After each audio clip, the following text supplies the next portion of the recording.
Some informal studies have suggested that Titanic, Jesus Christ, and the American Civil War were the three most written about subjects of the 20th century. Welcome to Journalism History, a podcast that rips out the pages of your history books to re-examine the stories you thought you knew and the ones you were never told. I'm Terry Finneman, and I research media coverage of women in politics. And I'm Nick Hirschon, and I research the history of New York sports media. And I'm Ken Ward, and I research the journalism history of the Great Plains and Rocky Mountains. And together, we are professional media historians guiding you through our own drafts of history. This episode is sponsored by ship historian Tim Yoder. Transcripts of the show are available at journalism-history.org/podcast. The Titanic. It's one of the most famous events in history and a story that people think they know. On April 15, 1912, the ship that claimed to be unsinkable became one of the world's most famous tragedies after hitting an iceberg. The blockbuster movie starring Leonardo DiCaprio and Kate Winslet was the first film to reach $1 billion, illuminating the continuing public fascination with the crisis nearly a century later. But there's so much more to the story. Our episode today explores what happened before and after the sailing and sinking of the ship, and how Titanic became a pivotal moment in public relations and journalism history. Our first guest is Tim Zankis of the University of Pittsburgh, who will discuss his research, Titanic and Public Relations, a case study. We then visit with Ron Rogers at the University of Florida to discuss his study, A Strange Absence of News, the Titanic, the Times, checkbook journalism, and the inquiry into the public's right to know. Tim, welcome to the show. So we're talking about Titanic today and your research on it. And in your study, you note, despite the fact that the sinking of the luxury liner on April 15, 1912, is the most examined events of the 20th century, the disaster's place in the history and evolution of public relations has gone largely undocumented. So why do you think it's important to study the public relations aspect of Titanic? Thank you. Well, Titanic is positioned in a really vital spot in the history of public relations. Looking before Titanic, you have really the rise of big business. These companies like Standard Oil or the railroads that really had the communication needs of small nations or maybe even large nations. Then in relation to that, you had the muckrakers who were throwing barbs and demanding progressive reforms. You have the rise of a new and different kind of media along with the literate class. And then right before World War I, where notions of propaganda and, to use Edward Bernays' term, impropaganda kick in, right before that you have this massive consumer product and service that has multiple internal and external publics, many different kinds of messages that need to be articulated to various publics. And then, of course, it's a disaster. So it not only becomes a piece of sort of business public relations, but when the Titanic sank, a metaphorical Titanic rose up and still lives with us as an image-making machine. So it's a complicated phenomenon. You had said that, that I had said that it was among, and it is among the most discussed phenomenons of the 20th century. Some informal studies have suggested that Titanic, Jesus Christ, and the American Civil War were the three most written about subjects of the 20th century. Yeah. So I think that's why it's a big part of the 20th century. It's an image making phenomenon that is still making images for us, and it's there as a business example of so many things. So let's talk about the White Star Line in particular, which was the corporate owner of the ship. You write that Titanic itself was conceived as a public relations device. So give us some of the context about why it was needed as a public relations device for this company. Oh, okay. Well, the American entrepreneur J.P. Morgan had acquired White Star Line in 1902. Within a few years, it was clear that that market was tightening. It's White Star's rival, Cunard, had these faster ships, the Lusitania, the Mauretania, and White Star was being eclipsed. So J. Bruce Ismay, White Star's managing director, got together with the bigwigs and decided to reposition and rebrand White Star and create a line of ships that would not use speed as its brand, but scale and sumptuousness, and that it would be the most elegant passage, possible. So, and even their names, the names were derived from classical mythology. This was going to be the wonder of the age, demigods. White Star was never good at, or never cared really, about the sort of primitive public relations that Cunard even did. But they changed their mind for this special class of ships. For now, like when Titanic was launched, before it was fitted out, this huge celebration, this huge party. J.P. Morgan showed up. Deck plans were printed out, big posters, postcards, much more what we would call publicity and public relations than ever happened before. Even in New York and the White Star Line, they hired their first publicity person, David Lindsay, who would have a special job, eventually when Titanic didn't arrive in New York. So the whole idea of this was to rebrand, reposition, and get publicity for White Star Line in the face of Cunard, who was doing better than J.P. Morgan's White Star. The basic facts of Titanic are widely known. At 11:40 p.m., April 14th, the ship struck an iceberg. The first distress call went out at 12:15 a.m. At 2:20 a.m., the ship broke in two, and it was 4:10 a.m. before the Carpathia arrived to help survivors. Overall, 706 people survived, and 1,517 people died. But what most people don't know is what was happening elsewhere. So, first off, tell us about 21-year-old David Sarnoff and the unusual story of his breaking the Titanic news from a New York department store. Okay, this is another interesting piece of public relations. The Wanamaker department store had installed a commercial wireless, a commercial radio station atop its stores in New York and Philadelphia. It was a PR device. It was, look at how interesting this is. We can talk to people around the world with Morse code, and it was a fun thing. 21-year-old David Sarnoff, who would go on to have a legendary career in broadcasting, happens to be working. Now, he turns this, as others do as well, into this hagiography of, because he became such a big deal. So we get the story of, and for 3 days and 3 nights, Sarnoff labored at at his wireless, and I'm sure he did, but his actual connection to the complicated crisis communication that goes on, I don't think has ever been completely or satisfactorily articulated. And yet, I mean, he's clearly a big deal and clearly involved. He hears this over the wires. He's 21 years old. Titanic is 1,400 miles away, and he hears SS Titanic ran into iceberg, sinking fast. Sarnoff alerts the media.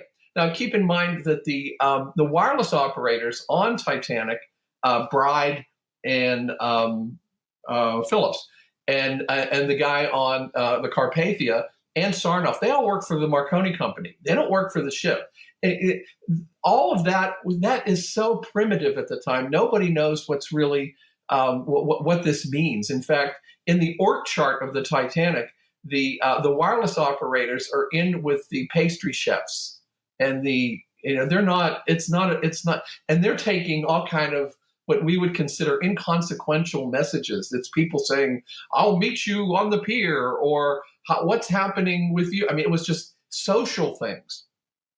Sarnoff, though, begins to tell the world what's going on, and he takes control of the story in a way that the White Star never did. I mean, talk about the origins of crisis communications. It's not even the origins. That it's way back. We have to get to the origins. Unbelievably, White Star didn't have its own wireless. So they're getting information, presumably from Sarnoff as well, but they're getting it from the media when they can, but they have to wait until other ships like the Olympic, which had the most powerful wireless at the time on the sea, when the Olympic people would hear something, they would send a telegram to Montreal. Montreal would then call a Western Union station and into New York, and then a guy on a bicycle would take it down to the White Star's office on Broadway. I mean, it was ridiculous. So the Marconi employees suddenly are controlling really completely the story right then, and Sarnoff's at the head of it, and that's the way it was. That wasn't. That's the primitive nature of what's going on at the time. It isn't like White Star screwed that up. No one knew any better. Wow, that was fascinating. Yeah, let's keep delving into this. So we have this brewing major communication crisis, and Philip A.S. Franklin is in charge of the New York office for the White Star Line, and ended up essentially as head of public relations for one of the worst disasters in history. One of his first blunders was trying to talk the Associated Press out of running a story. Tell us more about how he tried to control the public relations of this disaster. Well, I think I'm in a small boat. I feel sorry for Franklin.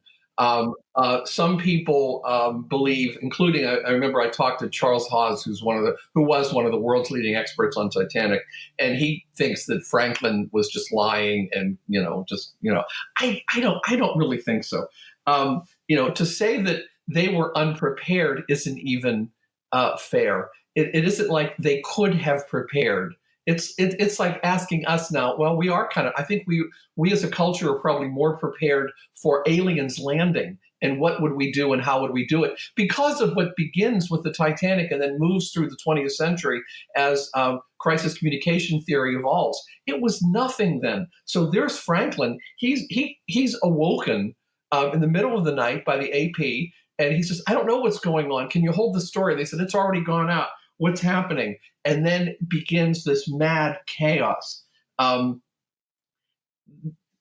J.P. Morgan's in Europe, so he's no good. Not that the CEO would be involved in this at this point anyway. J. Bruce Ismay is on the Carpathia, and another. I mean, he's the evil guy who had the audacity to live, and he did. And he's a mess. He's in the captain's cabin on the Carpathia, experiencing, I think, a nervous breakdown. So who's in charge? All the stuff that we know about crisis communication really comes decades later. I mean, if you look at it, I think a lot of people may argue with me. I think modern crisis communications really exists with things in the 80s. It's 3 Mile Island. It's Tylenol. It's the Pepsi syringe thing. It's all of that stuff. And people say, "Wow, you need to have a single spokesman. You need to have an articulated plan ahead of time. You need to identify a team. You need to only have one person." All that stuff is decades later. So Franklin is trying to get all kind of information. He's out of his mind. The heartbreaking thing with the train. Did he actually contact the relatives of the passengers and say everybody's fine and we've rented a train or we've chartered a train, we're going to take you so you can meet them, when he knew they were dead? I can't believe that. And maybe that makes me naive, but I think that he actually did put a couple of messages together that were garbled at the time. And can we even imagine the panic all these people are under? It's unimaginable. If we had time, we could read some of his statements. But I believe him. I believe he was telling the truth. And again, I'm probably in a small boat there. I don't think he actually lied, but he was heartbroken. And he's the one who says that we thought it was unsinkable. All the other collateral material that came before that I have found, and I looked, said it was practically unsinkable. There was always that out. There was always that. It's Franklin who, during the press availability sessions, says, "I thought it was unsinkable," and something begins there. So it's complicated, and I feel sorry for Franklin. Yeah, do you have a couple of his statements available? Okay, yes. Okay, here he is. They're asking him what's going on, and he says, "We have heard nothing directly from Captain Smith himself," the captain who is clearly dead by now. "We are not sending any orders from here. He has his hands full without being bothered with orders. We attribute the failure to hear from him to the fact that the wireless apparatus is disabled. We place absolute confidence in the Titanic. We believe the boat is unsinkable, and although she may have been struck at the bow, have settled in the water, we know that she would remain on the surface," and on and on.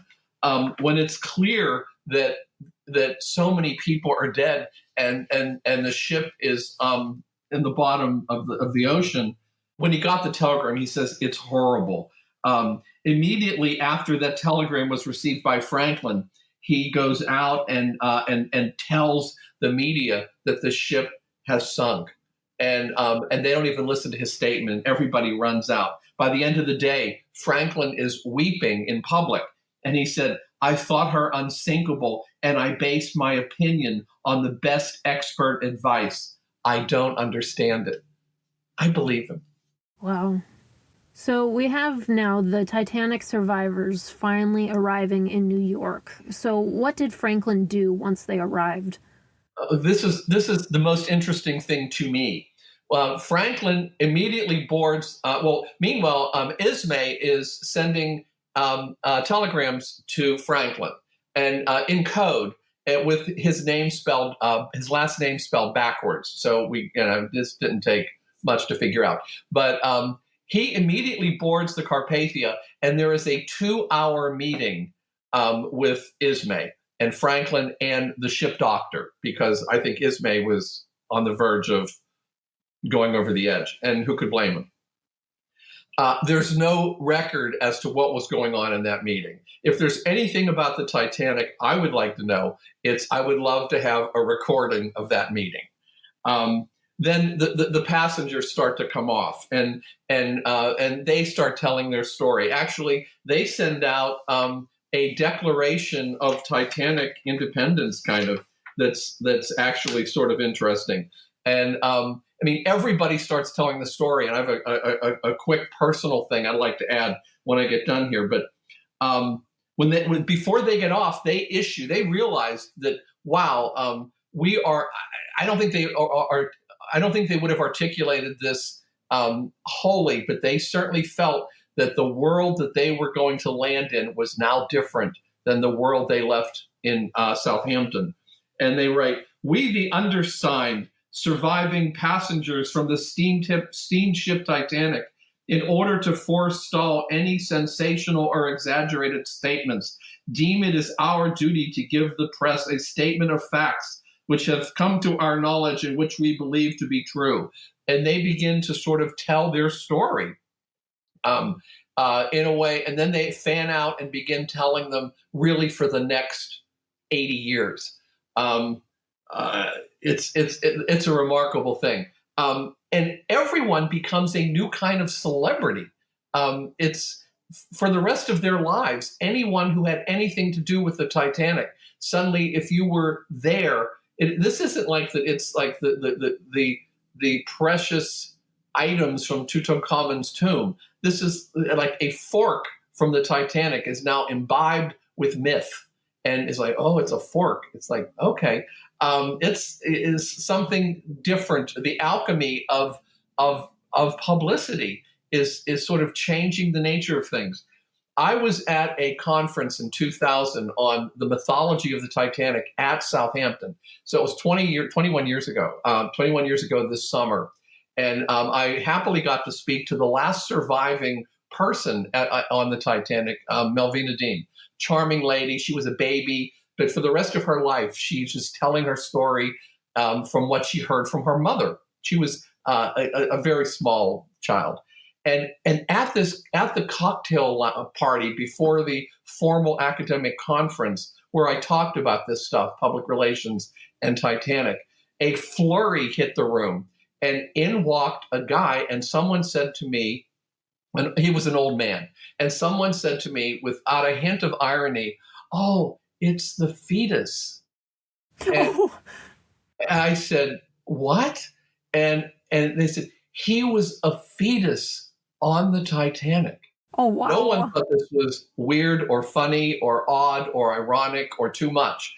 And one of my regrets is I was so astonished that this guy had achieved his lifelong fame before he was actually born by being a baby in his mother's womb, a fetus in his mother's womb at the time. I was so astonished. I continued talking to Melvina Dean, and alas, missed my opportunity to speak to the fetus, which Wow. I regret. But that's the extent to which this event has its image making potential. It's still going on. Movies, Broadway shows, everything. Still fighting now. Speaking of what are they? The wireless people. The wireless. The last I heard, the wireless is still hanging, and there's argument. Should we go in and get it? We could send in a robot and bring out the wireless equipment, but for some people, it's still a grave, and the complications around that.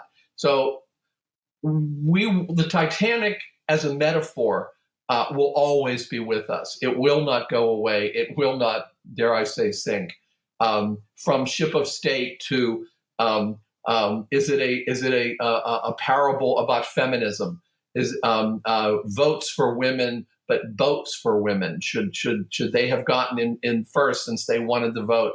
It's a class story. It's a prelude to the war. It's a technological warning. We have the next war will clearly be fought digitally. That is a Titanic metaphor as well. We see it everywhere. So, as an image making, as a PR device, both from business and then as a cultural PR element, it's hard to beat. It's a good one. Yeah, so what do you think are the overall lessons for public relations and crisis communication that can be taken away from Titanic?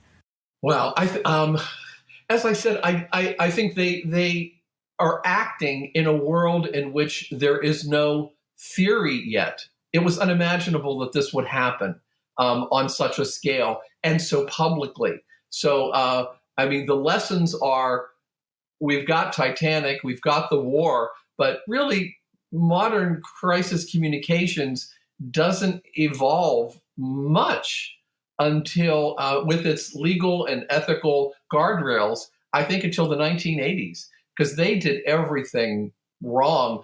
And not that it was even wrong. There was no context, no theory in which to judge what they were doing. So, I mean, again, maybe I'm being naive here. I don't blame them. Was Ismay ridiculous at times? Yes. Well, was Franklin naive? Of course. Where was J.P. Morgan? They had no plan. They had no idea that anything like this could happen. They didn't even have the wireless. So we have Marconi employees telling their story, coordinating nearly everything out of their control. And people acting without a plan, without something to look at while the adrenaline is squirting out of your ears. People are going to act. I don't think they act as evil. They act because they're frightened. So you have Ismay telegraphing Franklin and saying, "Hey, get the Sea Driver, get one of these ships. We want to go immediately back to England," because he was afraid. Does that mean he was evil and didn't want to face? He didn't think there was going to be a commission immediately, which there was. He didn't think there was going to be a hearing right away, and there was. He was scared and he wanted to go home. They immediately quit paying the crew that survived. Again, that was horrible. I mean, everybody's in New York with no hotel money, with no money for food, and you quit paying them. So I mean, but nobody had a plan. Nobody could look and say, "Oh, I'm scared. I don't know what I'm doing." But oh, I've got a crisis plan here. I'm going to call a team. Oh, I'm going to have one person talk to the media. Oh, I'm going to do this, this, this. I mean, none of that was there. So, and that wouldn't be there for decades following the Titanic. So, the lessons are, okay, let's start there and see what they did and then build up. Let's get to 3 Mile Island and see what happens. Let's get to, some of the disasters in the 80s. Let's get to the Exxon Valdez. And then now we're beginning to develop theory, and we kind of know what to do in the shadow of those catastrophes.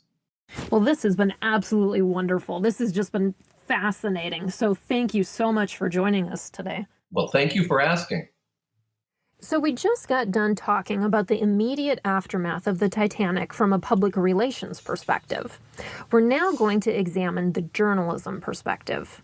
We're now joined by Ron Rogers to discuss his article, A Strange Absence of News, The Titanic, the Times, Checkbook Journalism, and the Inquiry into the Public's Right to Know.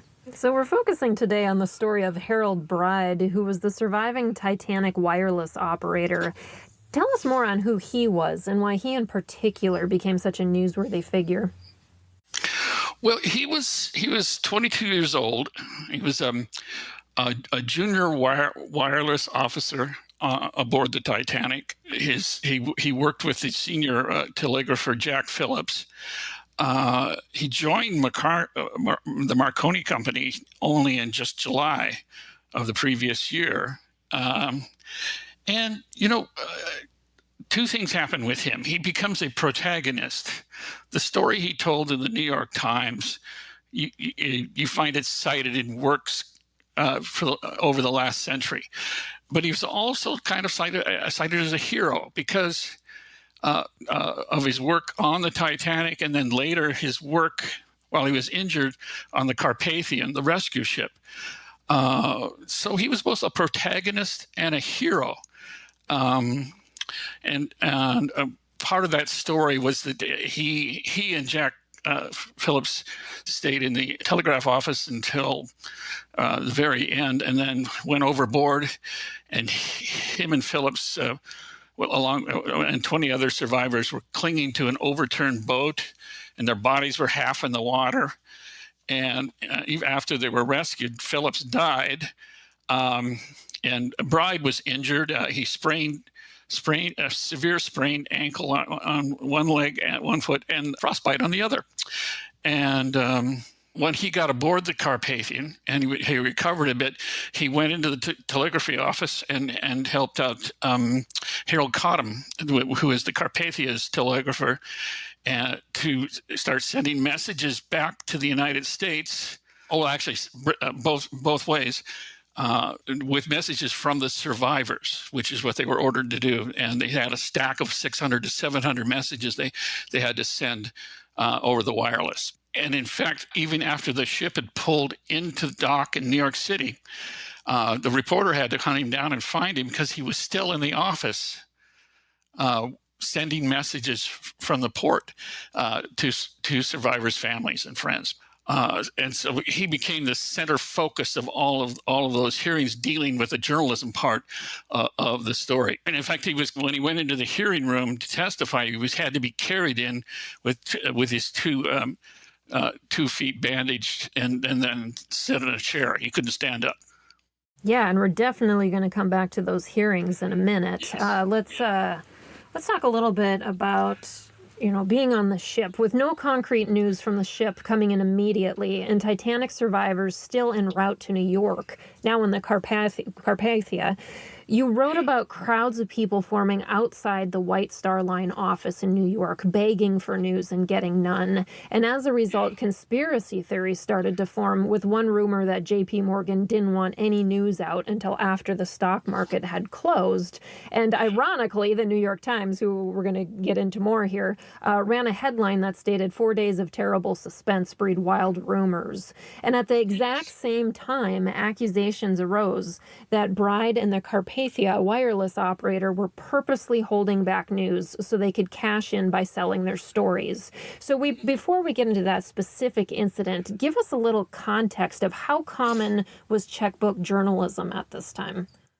Well, this is one of the things that intrigues me about this story because in the early 20th century, late 19th century, it was an accepted practice. You could find this cited in journalism textbooks of the time. In fact, Frederick Hudson, the former managing editor of the New York Herald, said it was a common practice among journalists to pay for stories. I sort of wonder how things changed from then to now, right? How did this new ethos about it is wrong for journalists to pay for stories? Where did that all come from and whatnot? That's something that would be difficult to explore, I think. But I would say that the hearings and the discussion and the controversy and the many stories about this issue that appeared in the early 20th century is sort of the start of a reconsideration of all this. One thing interesting about this whole ip about checkbook journalism in relation to Marconi and the New York Times is that in 1909, a telegrapher, a wireless operator named Jack Benz, became internationally famous. He was on the White Star liner Republic, which crashed into a cargo ship down, I think it was down by Florida. And his messages across the wireless saved hundreds of lives. And when he got back to the States, he sold his story to New York Times, which made him even more famous. And one of the things he said in public was that he sold it to the New York Times because he got a message from the Marconi company to, quote, reserve the story, unquote, for the New York Times because of Marconi and his company's friendly connection with the New York Times. And so there's an example that reveals that it was a fairly common practice, and it also was a harbinger of what happened 3 years later. Yeah, so let's talk about that. So did the wireless operators indeed sell their Titanic stories to the New York Times? And if so, tell us the story about how that was arranged. Well, yes, they did. And how it was arranged was, of course, the controversy. And I don't think, even in all the research I did into this, I don't know whether we know for sure, right? It's so confusing. A lot of allegations published as fact back then, and charging Marconi with restricting his telegraphers from giving away the news and whatnot. I think what we can say is that, yes, Marconi arranged to allow them to sell their stories if they wanted to, okay?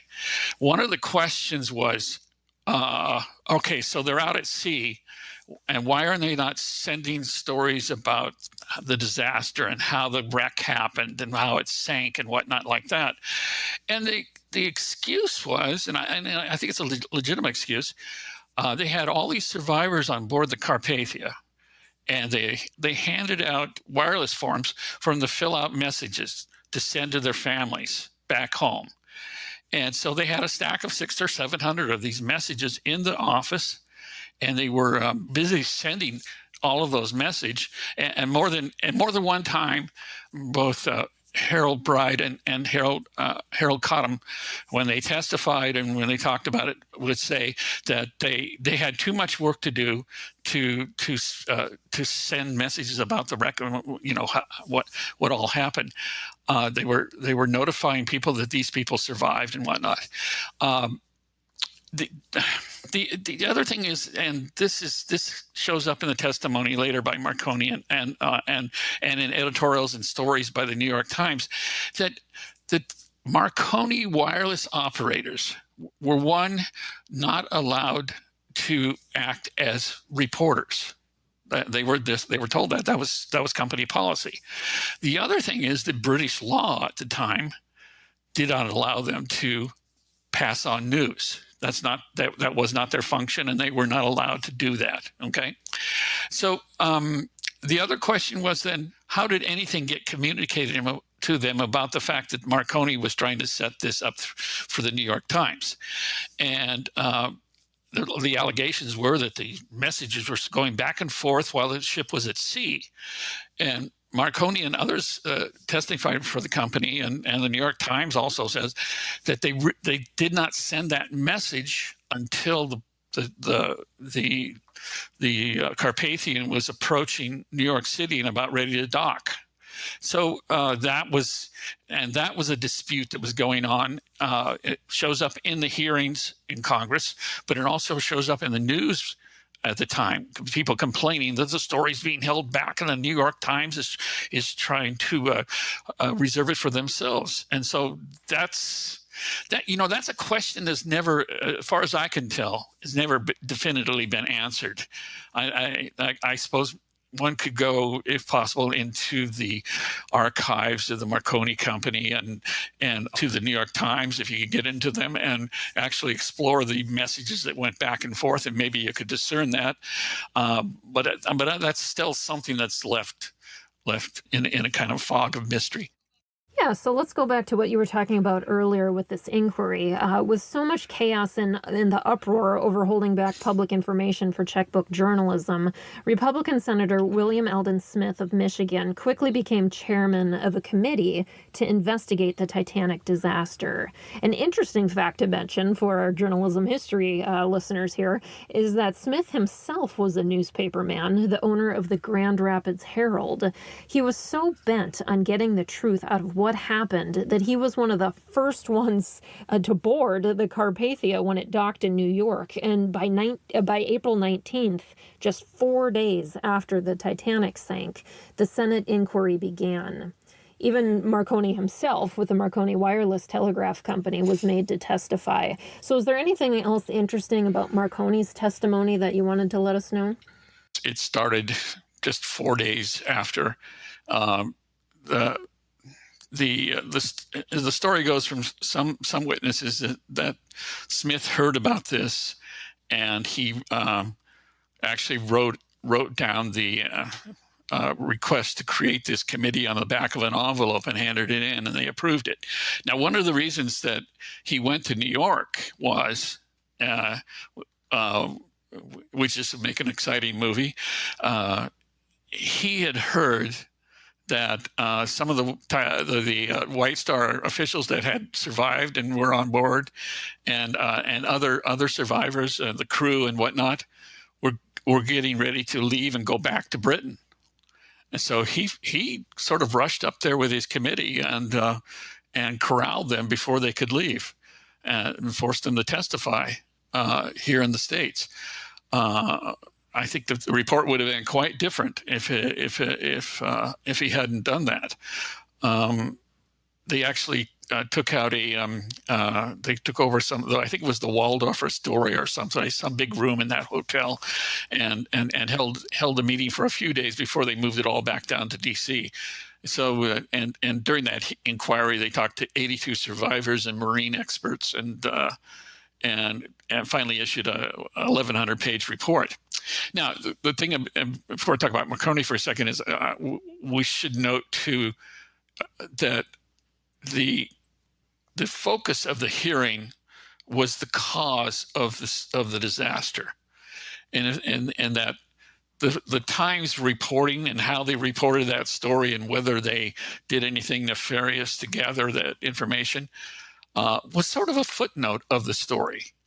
But it became a bigger issue because the papers were publishing it all over the place, especially in New York and on the East Coast.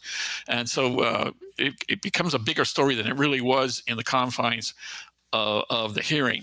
Though uh, Alden Smith kept pounding away at it to the point that some of the committee members were about ready to revolt over it, because you're just basically going off on inconsequential stuff, and we need to focus on the actual charge for finding the cause of the crash. In the testimony that he gave, Marconi denied knowing anything about holding back messages. He talked about the fact that what they did sell was their personal experiences and nothing about the wreck, and so essentially that same defense over and over again. I think one of the issues about the whole hearing that I find intriguing, and why I looked into it and wrote the paper, was that it deals with these early formations of a news ethic, of social responsibility, of the press and the public interest. All of this is coalescing here, and this is kind of a critical juncture in the early 20th century. Keep in mind, at the time, there was no nationwide code of ethics for the profession of journalism. None at all. There were various state ones and local ones, but there was no nationwide one. Not until 1923, when the ASNE enacted the canons of journalism. And the heart of the canons of journalism is about social responsibility and the need to serve the public interest and not the private interests. And we hear all of this going on within the hearings dealing with Marconi and the New York Times. Ironically, on April 19th, the day the inquiry started, the New York Times ran Bride's firsthand account, which is still easily findable in historical archives.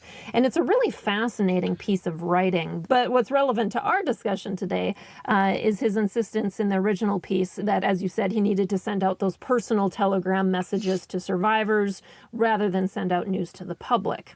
So let's talk about the New York Times itself, which was being accused of suppressing public interest news for profit. How did the New York Times respond to this?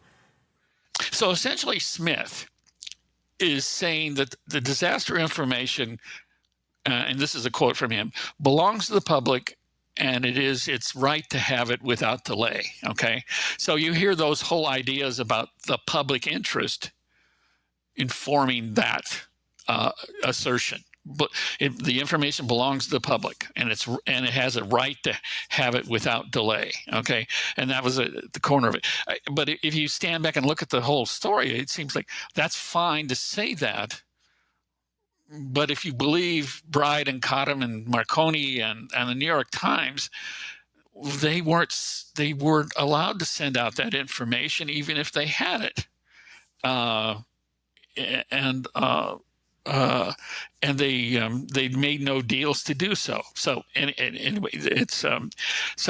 but in defense, and this is something New York Times insisted on also, they insisted, both in their editorials and their stories and testimony, they never asked to reserve the story until the ship was about to dock. And again, they pointed to the fact that Marconi forbid telegraphers from reporting news. And they also pointed to the fact that what Marconi noted was that British law made it illegal for them to do so anyway. And that they sold accounts of their experiences, not the story of the wreck. Okay, so that's essentially their defense. I mean, okay, so they arrive at the dock in New York, and where several newspapers had taken over a hotel and created a huge newsroom, and they went and grabbed these two telegraphers who had somehow been communicated that they could sell their stories for four figures, and they wrote the story, and yes, they had rights to the story after paying for it. And so does that limit the news spread? Well, it was in the New York Times, and and the story was repeated in papers across the country. So I guess the public got the story. But they insist they never contacted the Carpathian until it docked. And And one of the other defenses they made in their editorials and stories was that the criticism and the rumors and the false allegations were being made by newspapers envious of the work they were doing, and they insisted the allegations in the inquiry were based on those rumors and false allegations. So what do you think journalists today should take away from the aftermath of news coverage of the Titanic? Well, first of all, there's the seeds of the notion of press responsibility to society, okay? And let's keep in mind, and I've written about this in other places before, and is in the fact that this is early 20th century. The partisan press reigned in the 19th century, but incrementally was falling away. And by the early 20th century, it was pretty much marginalized, though it still existed. But now it was the commercialized press, and the New York Times is a very good example of that. So in the partisan press, reporters, journalists, they knew who they served. They served the political party that paid for their paper. But in the commercialized press, whom did they serve, right? And that's a question that gets batted around in the early 20s, first couple centuries, decades of the early 20th century. And finally, you see it culminated in the canons of journalism in 1923, that they serve the public, not private interests. And so the seeds of that notion, I think, began there. And that notion still has resonance today, especially in this this world we live in now with media. Notice I use the word media, not journalism. So much of this media that people define as journalism, but from my point of view, it's not. But in all these digital formats, where is the public interest, right? So I think it still has resonance today to think about these things. In effect, one of the lessons too is about the role of that commercialized press, which is what we mostly live with today, versus the market and market opposed to the mission of journalism. And what is the mission of journalism? To serve the public interest, but we're constantly battling with the market forces of any publication, newspaper, or online site, or whatever. Also, one of the lessons is an early rethinking of the practice of paying for news. One of the things I often say to my students is, where do all these ethical constraints come from that say we can do this and we cannot do that? And you kind of see an early rethinking about that. All right. Well, we have had two fantastic guests on our show today. Ron, thank you so much for joining us. Yeah, my pleasure. Thanks for tuning in, and be sure to follow us on Twitter at JHistoryJournal. If you like our podcast, leave us a rating and a review wherever you listen to podcasts. Until next time, I'm your host, Terry Finneman, signing off with the words of Edward R. Murrow. Good night and good luck.